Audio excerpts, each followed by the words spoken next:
Welcome to episode 720 of Salsido Paranormal. I'm your host, James Salsido, and tonight I am sharing true paranormal stories from the web. As always, you can find all episodes of the show along with links to social media and other ways to contact me at the podcast page. That is salsidoparanormal.podbean.com. That's SALSIDO paranormal.podbean.com. Always happy to hear from you all, whether you have comments or questions or topic suggestions or accounts of paranormal experiences. Whether they're your own or from others that you trust, happy to either read those or have you join me on the show to talk about them. Thank you all for listening, whether you are here for the live recording streams on Discord, or if you listen to the podcast or YouTube feeds, or on the Troubled Minds Radio Network, KUAP Digital Broadcasting.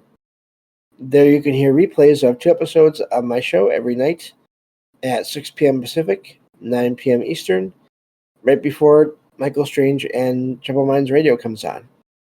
And as always, I want to thank Michael Strange for having me on the network and putting my shows up there.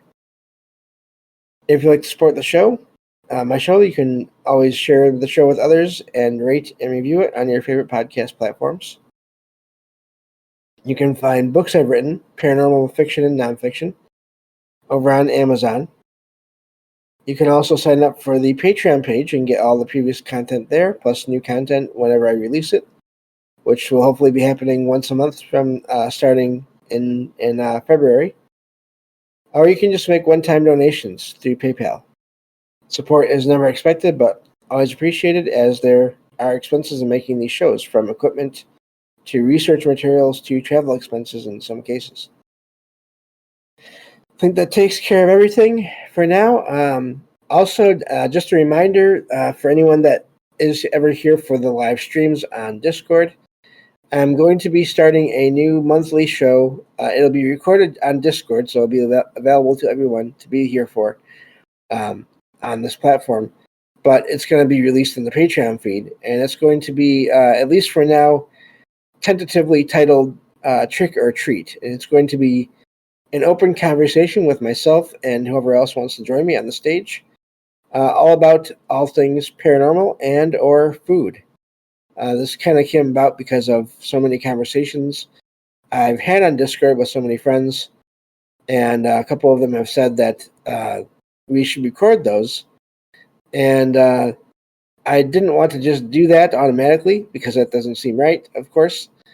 But I have decided we're going to try it out. That'll be on February 1st, so basically this Saturday, actually, as we're recording. And it'll be after the usual weekend shows that Jen, the Arcane Observer, and I record. So it'll be at 11 p.m. Eastern, 8 p.m. Pacific, in my Discord server. So we'll start the show. I'll start the show, and then of course, if Jen is able to stay with me, then she'll be here too as well. And we'll just be taking in random people from the audience whenever you raise your hand that night, and just to talk about whatever we want to, as long as we keep it fairly positive and all that. But yeah, looking forward to trying that out. If it goes well, then we will continue to do that on the first Saturday of every month. And if it goes really well, if we get enough participation, then maybe we'll do it once a week. We're just going to try it out and see how it goes. And yeah, that's just want to make that announcement for everyone, that anyone that listens on Discord already to the live streams, or anyone who has been thinking about it who wants to join the Discord, you're welcome. And then we can just relax after my usual Saturday shows and talk, and there won't be any time limits or radio time to worry about. We can go for half an hour or a couple hours. So all depends on the participation. But anyway, now that we're done with that, let's get to these true stories here. So this one says, my ex-boyfriend from 10 years ago lived in a large converted church. The ground floor, previously a nursery school and offices, was remodeled into a home. while the upper floor, the original church, was left as storage. The upper floor was rumored to be haunted, with multiple accounts of footsteps and feelings of a presence. The ground floor, which felt normal to me, was where this one experience happened. While my ex-boyfriend was across the room, I saw a smaller, distorted version of him quickly walking toward the door. The figure had unnatural proportions and a nasty face, resembling a goblin. I attributed this vision to fatigue or stress at the time and never saw it again. My ex-boyfriend and I broke up amicably. I can never say that word. Not long after the event. He sold the church home and moved a few years later. I am curious if the experience was purely imagination or if it might have been a paranormal. There might have a paranormal explanation. That's where that one ends. That is really wild because here you have people having experiences with hearing things while they're on the ground floor. They'll be hearing footsteps or and getting the sense of someone being up there when there's no one there. But on the ground floor, nothing else seemed to ever happen except this one time. So, and the I don't know, the fact that the writer there mentioned a goblin makes me wonder if it's something fae or fairy related. Gnomes, there's all different versions, and I don't know. It just makes me wonder if that was what was going on there, if that was the source of the sounds upstairs. It's hard to say, and I'm just curious about what kind of church it was as well. I know that in all the churches I've ever been in, granted they were all, most of them anyway, I believe were all Catholic. Actually, there's been a couple other ones too, but every time I've ever been in one, I've always had a feeling of there being a lot of energy and even other presences there. Not just in the church part, but just all over the building. I think I've told this story before. I used to, this church near me used to, but they probably still do. They would allow people to walk around for exercise in their gymnasium that they had for a basketball team that they had that would play, and so they would allow this on the mornings, the weekday mornings. At least that's when I would go.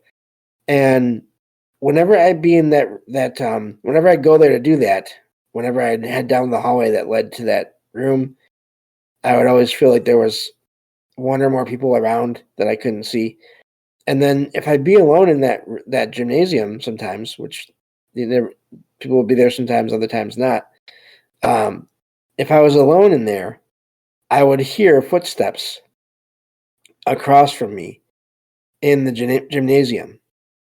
And I would usually, the first couple of times it happened, I would stop to see if it was echoes.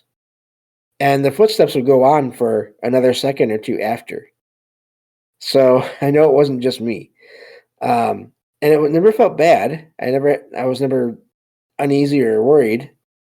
But yeah, it always was amazing to me that there was stuff going on there.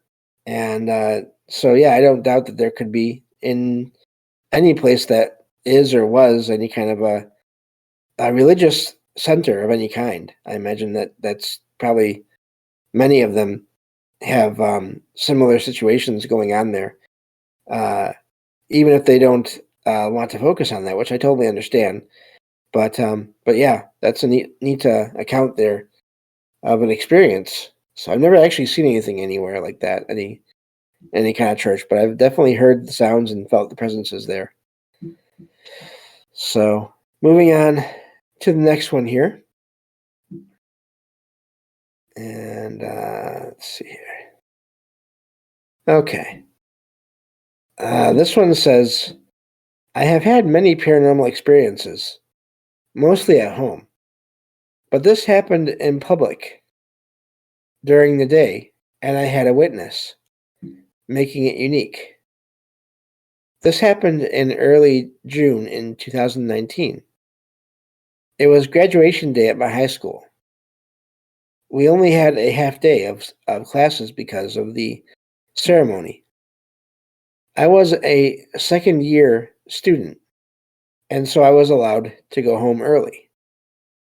I headed for the bus stop outside of the school. A first year student was also waiting there. An elderly woman with a cane was also sitting at the stop. She claimed to be one of the first graduates of this high school, studying to become a doctor or a nurse.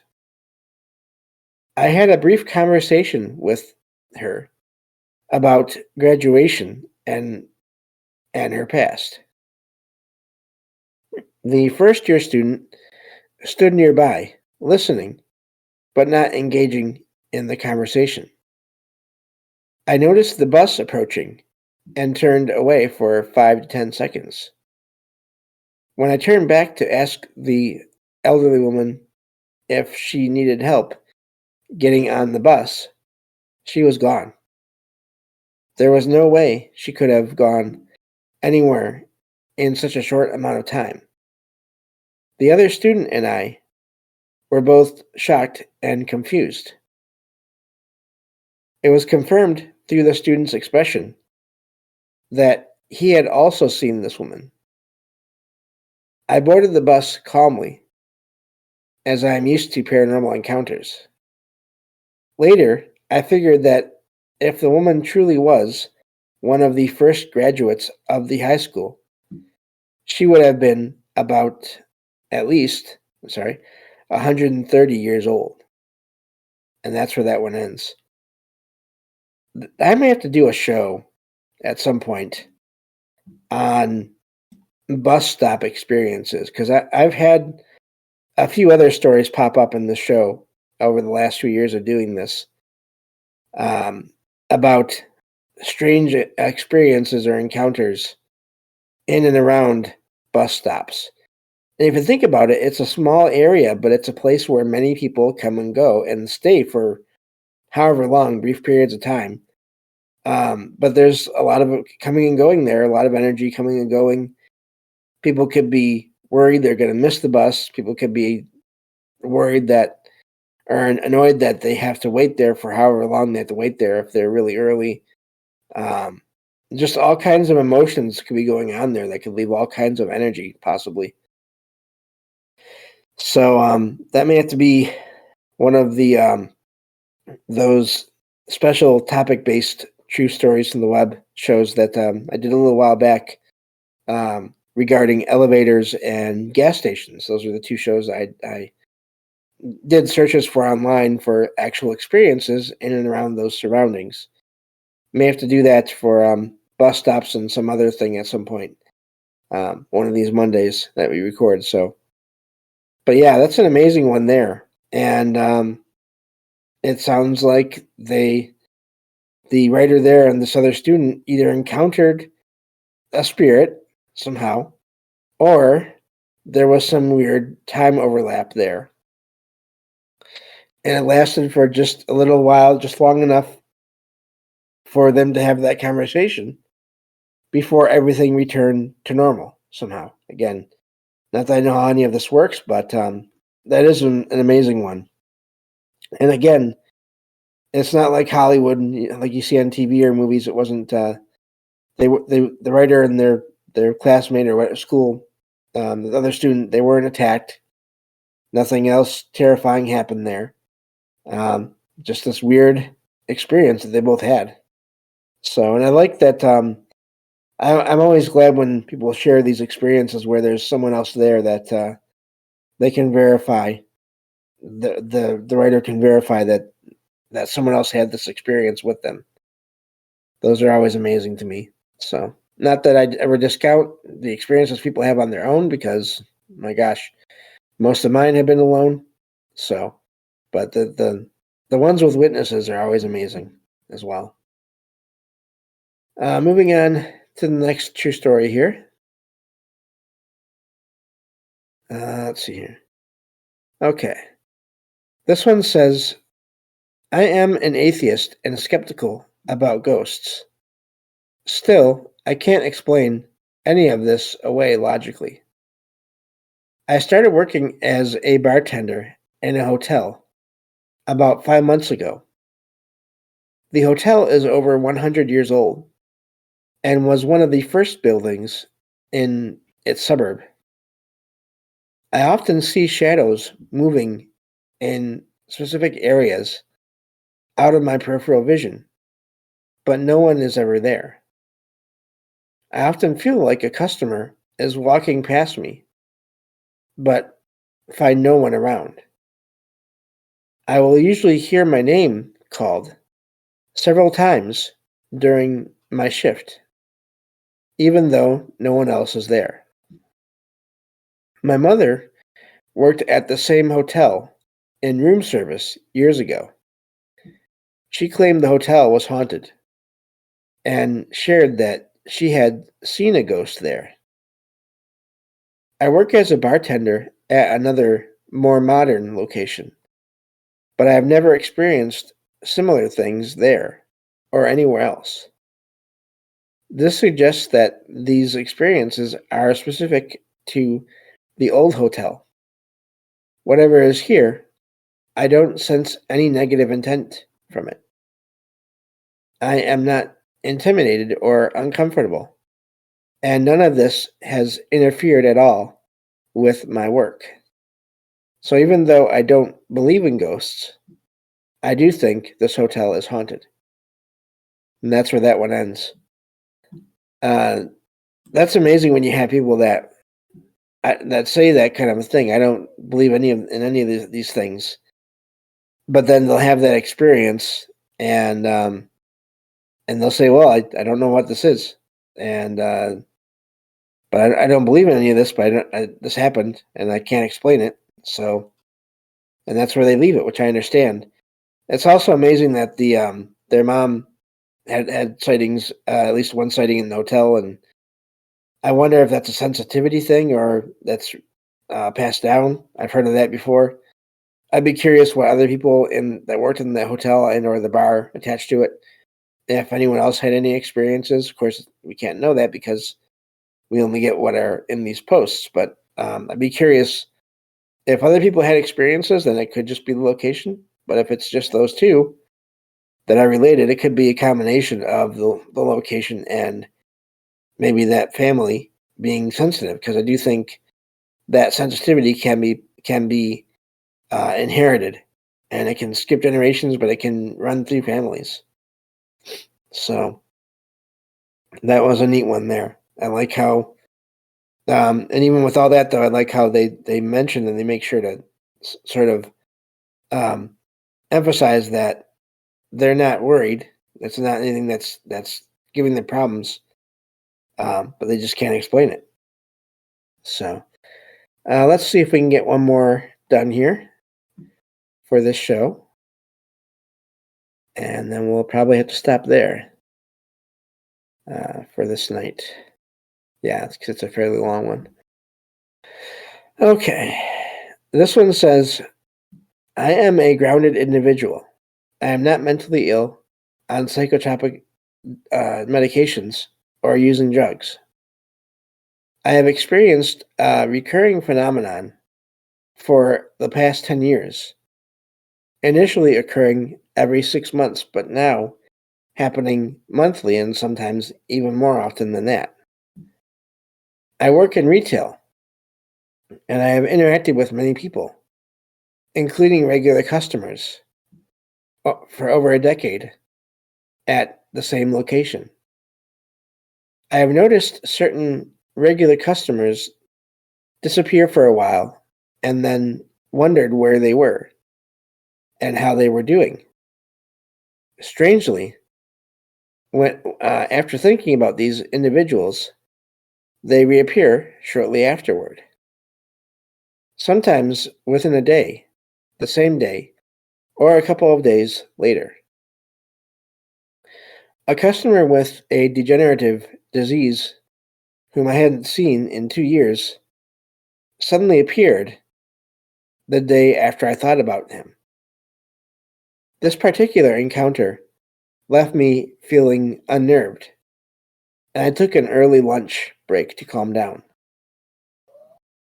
One day, I ran into an old doctor who had retired years ago. I also met a former colleague of an at an amusement park. Just 2 days after thinking about them for the first time in over a decade. Coworkers have also noticed the phenomenon and jokingly refer to it as summoning people, akin to calling Beetlejuice, of course. And that wasn't the original text. I did not put that there. Anyway, to the point where one day when I mentioned a problematic customer, I was shushed by my coworker. I believe this pattern is too consistent to be mere coincidence. Has anyone else experienced this? And that's where that one ends. The amazing thing about that one is I've heard of that. Excuse me. Similar experiences with that. I've even heard of people saying on different shows I've listened to and things like that they would have an experience where they would say, wouldn't it be funny if this happened or that happened? And I'm blanking on any actual things, but wouldn't it be funny if there was, again, I can't think of one now, if we saw a ghost or a spirit or something unusual at this one place that is rumored to be haunted or whatever, and then they would have that experience. I do wonder about that as far as do we give off energy that somehow, I don't know, makes that manifest, makes it happen, or are we somehow tapping into the I don't know, time and the universe and whatever else to sort of, without realizing it, predict what's going to happen? I don't know. But I thought that was an amazing one because it sounds like it just, with this one individual, it happens so much that there's, to them and to me even, at least it seems possible that there's more there than just coincidence. So that is an amazing one. And yeah, I think that's where we'll stop with that for today. Again, just a reminder, on February 1st at 11 p.m. Eastern, 8 p.m. Pacific, in my Discord server, I will be doing a special monthly show where people in the audience you'll be able to raise your hand. There's an icon on the screen in Discord, and you'll be able to join me on this show to talk about all things paranormal and or food, and just memories of good experiences you had with other people that you know, where food is involved, favorite recipes, favorite kinds of food. Just really, it's supposed to be a positive conversation among how many ever people that are able to make it for that show. And so, yeah, that's the plan for that. First one of those will be on February 1st. Please check out all the links in every episode for anyone that is a guest, or all the usual links for people that I mentioned in the show to find all their projects. So thank you all for listening, and I will talk to you all next time on Salsido Paranormal. Take care.